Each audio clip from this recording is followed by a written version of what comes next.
Hi friends, குழந்தைங்க ஸ்கூல்லேருந்து வந்தோடனே ரொம்ப பசிக்குதுமா ஏதோ ஸ்நாக்ஸ் கொடுன்னு சொல்லுவாங்க.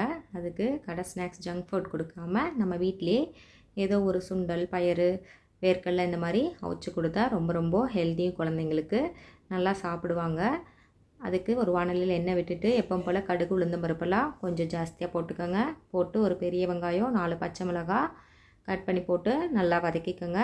கொஞ்சமாக கருவேப்பிலை ஆட் பண்ணிக்கோங்க. ஆட் பண்ணிவிட்டு நல்லா வதக்கி விட்டுருங்க. வேர்க்கடலை பச்சையாக இருந்துச்சுன்னா அப்படியே வேக வச்சுக்கலாம். இல்லை காஞ்சதாக இருக்குது அப்படின்னாலும் அதையும் ஒரு நைட் ஃபுல்லாக ஊற வச்சுட்டு ஒரு 10 விசில் போல் விட்டிங்கன்னா நல்லா சாஃப்டாக வெந்துடும். வெங்காயம் வதங்குறதுக்கு கொஞ்சம் சால்ட் ஆட் பண்ணிக்கலாம். ஆட் பண்ணிவிட்டு வேர்க்கடலை வேக வைக்கும் போதே கொஞ்சம் சால்ட் ஆட் பண்ணி வேக வச்சுக்கோங்க. இப்போ கொஞ்சம் பெப்பர் ஆட் பண்ணிக்கிட்டிங்கன்னா டேஸ்ட்டு கொஞ்சம் தூக்கலாக இருக்கும். கடைசியாக எல்லாம் வதங்கினதுக்கப்புறம் தேங்காய் துருவல், கேரட் துருவல் போட்டு ஒரு கிளறி விட்டு சுட சுட சர்வ் பண்ணலாம். வீடியோ பிடிச்சிருந்தா லைக் பண்ணுங்கள். தேங்க்யூ.